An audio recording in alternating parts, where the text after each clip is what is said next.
A very, very short question. Israel versus Hamas, good guy versus bad guy. Russia versus Ukraine. Who's the good guy and who's the bad guy? Both are bad, one is worse. Which way round? Russia is worse than Ukraine. Okay, so why haven't we pursued that? What do you mean? Well, it seems to me that in the whole of the current US proposition, that Ukraine is being the bad guy. In what way? We funded Ukraine upwards to $200 billion. Absolutely, but... We just signed a mineral deal with Ukraine, not Russia. Yeah, but you are expecting Ukraine to give up 20% of its territory to someone who invaded it. Well, is Crimea part of Russia or Ukraine? Ukraine. That's where we don't agree. Well, I'm afraid that's part of international treaty. That's not up for grabs. Well, it's interesting. I mean, that's hold on. I mean, even Zelensky has said he's willing to give up Ukraine. No.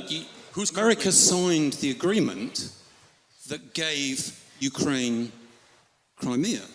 Right. When the Soviet Union ended. Right. It was done.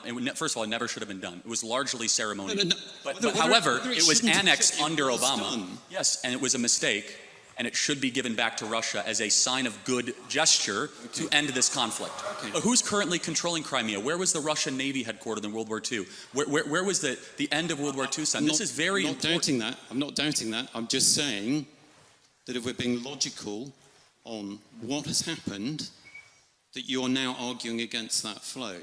And I don't understand it. Because actually, why is Ukraine the bad guy? No, I said they're bad, they're not the bad guy. Yeah, well, you said they were both bad, but one was more bad. Correct, yes. So why is Ukraine bad? Well, there's a lot wrong with Ukraine. First of all, they're not a democracy. Zelensky refuses to hold an election. Well, no, he can't hold an election. Oh, wait, did Churchill hold an election during the war? Because under his constitution... Hold on, Lincoln held an election during the war. That's not true. He can call an election. He can call a snap election. He's full dictator of the country. No.